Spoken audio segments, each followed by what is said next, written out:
हाँ जी, तो बच्चों ये रही आपकी लर्निंग असेसमेंट नंबर 2.28। तो जिसमें वो कहता है कि आपने मुझे वी नॉट की वैल्यू कैलकुलेट करके देनी है। तो यहाँ पे आपके पास केसीएल का कंसेप्ट चलेगा, किरचॉफ करंट लॉ। सबसे पहले हम नोड आइडेंटिफाई कर लेंगे। तो देखें बच्चों, नोड आइडेंटिफाई यानी कि नोड एक ऐसा पॉइंट होता है जहाँ पे एक से ज़्यादा चीज़ों की आके वायर अटैच हो रही हो। अब ये जो ऊपर वाली पूरी बाउंड्री है, यहाँ पे देखो सारी वायर्स अटैच है और इसके सेंटर में कोई रजिस्टर वगैरह नहीं है कि दो नोड बन जाए। ये पूरे का पूरा एक सरफेस नोड है, क्योंकि ये पूरी क्लियर है और इसके सेंटर में कोई रजिस्टर नहीं लगा हुआ। तो ये पूरा एक सरफेस नोड है। इसको मैंने सरफेस नोड का नाम दिया हुआ है। एक कह लें मैंने खुद से एक नोड को जनरेट किया हुआ है ताकि बच्चों को कंसेप्ट रहे। ठीक है, तो ये नोड 1 हो गया। यहाँ पे हम वोल्टेज ले लेंगे, टोटल वोल्टेज, यानी देखो बच्चों पैरेलल में वोल्टेज सेम होते हैं हमेशा। ठीक है, तो ये यहाँ पे बता रहा है देखो, यानी कि इस वायर के टोटल जो वोल्टेज है वीएस है, यानी कि पैरेलल में वोल्टेज सेम है। ये सारी वायर्स आपस में पैरेलल में लगी हुई हैं। अगर इस वायर के क्रॉस वीएस वोल्टेज है तो इस वायर के क्रॉस भी वीएस वोल्टेज होंगे, इस वायर के क्रॉस भी वीएस वोल्टेज होंगे। इस वायर ने भी जितने वोल्टेज अपने अंदर ऑब्जॉर्व किए होंगे वो भी वीएस ही होंगे। तो लिहाजा हम यहाँ पे वीएस वोल्टेज यानी कि अपने नोड को वीएस वोल्टेज का नाम ही दे देंगे। ठीक है, और नीचे भी एक पूरा सरफेस नोड है जिसे हम ग्राउंड कर देंगे ताकि हमारा करंट फ्लो कर सके केसीएल के लिए। ठीक है, ये हो गया।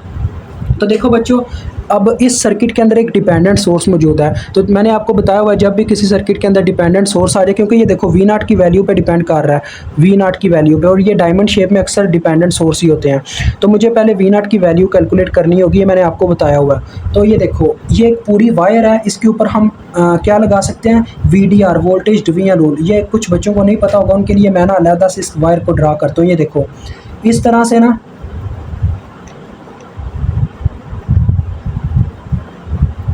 आपके ये ऊपर वोल्टेज लगे हुए हैं। ठीक है बच्चों, इस तरह से माइनस प्लस और यहाँ पे वीएस, ये आपके ऊपर वोल्टेज लगे हुए हैं। ये वायर मैं अलहदा से ड्रा कर रहा हूँ। ये 1 किलो ओम का रजिस्टर आपका लगा हुआ है और इसी के नीचे लगा हुआ है 2 किलो ओम का रजिस्टर, और नीचे से ये ग्राउंड है, ये ग्राउंड 2 किलो ओम। हम चाहते हैं 2 किलो ओम के क्रॉस वी नॉट वोल्टेज निकालना, टोटल वोल्टेज है वीएस। तो आपको पता है ऐसे ही हम सर्किट सॉल्व करते होते थे। जब मुझे अगर इस वोल्टेज के, इस रजिस्टर के क्रॉस वोल्टेज निकालना, तो मैं क्या लगा देता होता था, वीडीआर, वोल्टेज डिवीजन रूल। तो इसको मैं यहाँ पे लगा रहा हूँ। ये देखो, मैं वी नॉट निकालना चाहता हूँ, तो वोल्टेज डिवीजन रूल के अकॉर्डिंग आप जिस रजिस्टर के क्रॉस वोल्टेज निकालना चाहते हो उसकी रेजिस्टेंस आपने ऊपर रखनी है। ये सीडीआर का टोटली अपोजिट है, बटे में आपने रखनी है टोटल रेजिस्टेंस, यानी कि उसकी अपनी ब्रांच की रेजिस्टेंस प्लस जितने भी रजिस्टर है उसके साथ आ रहे हैं। ठीक है, तो ये आ जाएगा 2K + 1K। मल्टीप्लाई आपने करवाना होता है सप्लाइड वोल्टेज के साथ, यानी जो सप्लाई मिल रही होती है टोटल। तो वीएस इनको सप्लाई मिल रही है, तो वीएस के साथ हम इसको मल्टीप्लाई दे देंगे। ये चक्कर होता है बच्चों। ठीक है, तो अब यहाँ से आपको वी नॉट की ना एक इक्वेशन मिल जाएगी। तो देखो 2/3 आ रहा है, के से कैंसिल हो जाएगा। 2/3 कितना होता है, 2/3 हमारे पास बनता होता है 0.67। हाँ, 0.67 वीएस, ये आपके पास इक्वेशन आ गई। अब आप केसीएल इजीली अप्लाई कर सकते हो नोड 1 पे। ठीक है, अब हम अप्लाई करेंगे केसीएल नोड 1 पे। केसीएल मीन्स होता है किरचॉफ करंट लॉ। हमने हर एक वायर की करंट लिखनी होती है बच्चों। अगर किसी वायर की करंट आपको नहीं ना पता तो आप ओहम्स लॉ की मदद से करंट लिख सकते हो, यानी कि I = V/R होता है ना, वोल्टेज और रेजिस्टेंस लिखोगे आपको करंट आपका ऑलरेडी आपकी लिख दी जाएगी। Apply KCL at node 1।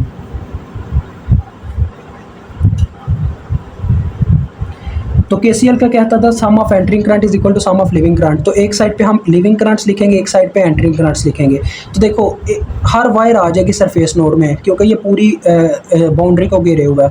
तो पहले इस वायर की लिखते हैं। तो ये देखो, ये करंट है जो एंटर कर रही है बाउंड्री के अंदर, तो एंटरिंग करंट आपने इस साइड पे लिखनी है। तो ये आ जाएगा V0/2000 को मैं लिख सकता हूँ ना 2K।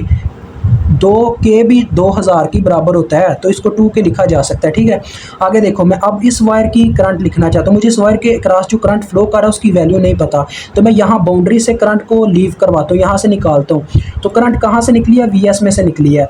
जब ये आगे जाती है तो ये न्यूट्रल में जाके एंटर कर जाती है, तो जो माइनस जहाँ पे एंटर करेगी वो वाले वोल्टेज माइनस हो जाएंगे, 0।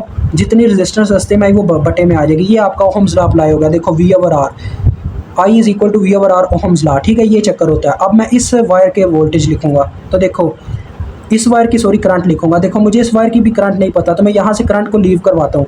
तो करंट वीएस में से निकली और आगे जाके ये एंटर करती है न्यूट्रल में। तो मुझे अब लिखने की ज़रूरत नहीं है ना VS - 0, क्योंकि वीएस ही आ जाना है। और जितनी रेजिस्टेंस रास्ते में आई वो सारी लिख देंगे। पहले ये 1 किलो ओम आई, फिर आई हमारे पास 2K। तो ये इस तरह से हो गया।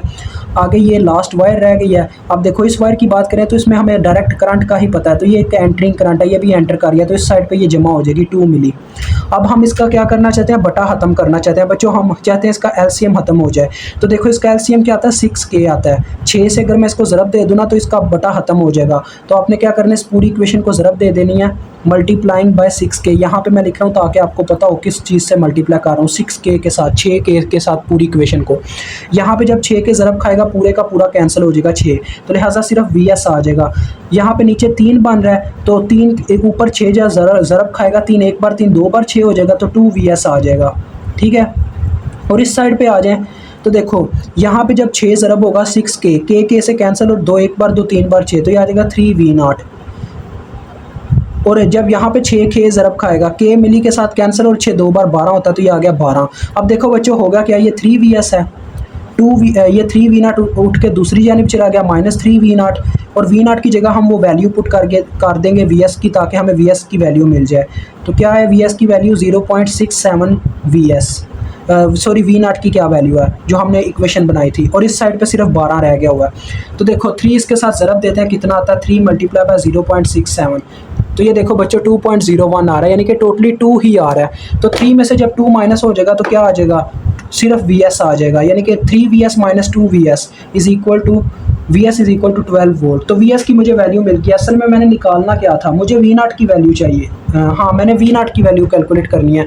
तो अब ये जो वैल्यू आई है ना आपकी VS की, इसको उठा के आप उस इक्वेशन में पुट करेंगे तो आपको V0 की वैल्यू मिल जाएगी और आपका क्वेश्चन सॉल्व हो जाएगा। ठीक है बच्चों, तो ये मैं V0 के अंदर वैल्यू पुट करता हूँ। V0 is equal to 0.67 into VS की वैल्यू जो कि 12 है, तो देखते हैं कितनी आती है। 12 ज़रबे 0.6,